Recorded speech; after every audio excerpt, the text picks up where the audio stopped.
this, we're standing in front of, I mean, history here. I get fur on the back of my neck whenever we get around Duke Kahanamoku and what he gave to the world, and that was surfing and this board here. Yeah, there's a lot to be said about it. Duke was the father of modern surfing. He really put surfing on the map. Prior to him becoming well known for his surfing prowess in Waikiki Beach, it was really reserved for the elite or the royalty, those in Hawaiian hierarchy. They were the only ones allowed to surf. But Duke really brought it forward in a new era after the missionaries got there, and yeah, he's responsible for the growth of surfing. This board is very special because it was created here in California at Corona del Mar in the 20s, and two brothers, the Voltaire brothers, which were aeronautical engineers, and this board was actually shaped by Duke on the beach at Corona del Mar, I believe in the 20s. 1925, I believe, yeah. So Duke was, at 1925, he was born in 1890, so that would make him 35 years old. Well, he basically had come here in 1912, I guess, during his tour with the Olympic team. And from that point on, Duke really becomes the surfing ambassador to the world. He goes to Australia, he travels around, and he really just gives the world this great gift, this gift of being able to ride waves and surfing at the beaches. And he's the man. Yeah. I was just fortunate enough to have known him personally. I used to look up to him, see him on the beach when I was very young. But, you know, like an icon like he was, revered by everybody on the beach.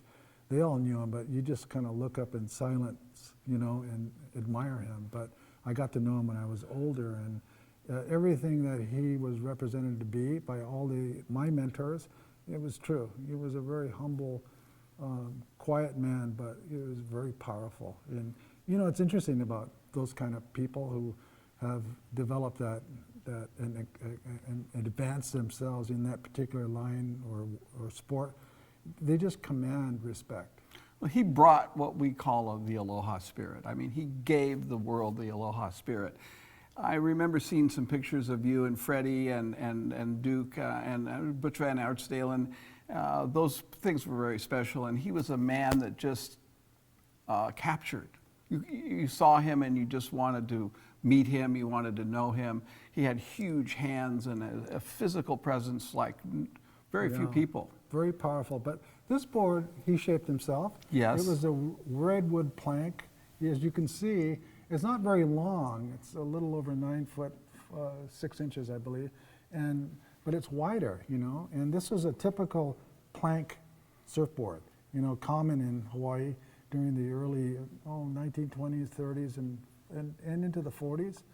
And they were very heavy, solid redwood. They were oiled, you know, they used kukui nut oil to kind of keep the water from penetrating I think these two aeronautical engineers, the Voltaire brothers, gave him some input because there's some magic in this board, and I think some of it we will never know about because the Duke's not here to give us those precious moments and precious thoughts about what it was like to shape this board on the beach and here in California. Yeah, no kidding. You know, Duke actually, it was a very historic event that occurred down there in the same area where this board was shaped.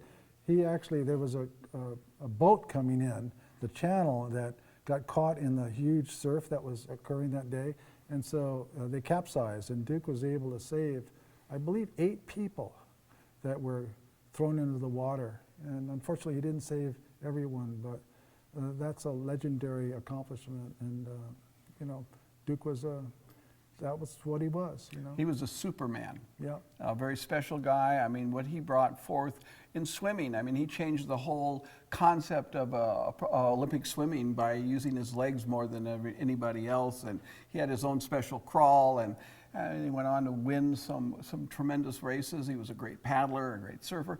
And then the ambassador side of it, where he treats the world to this great sport.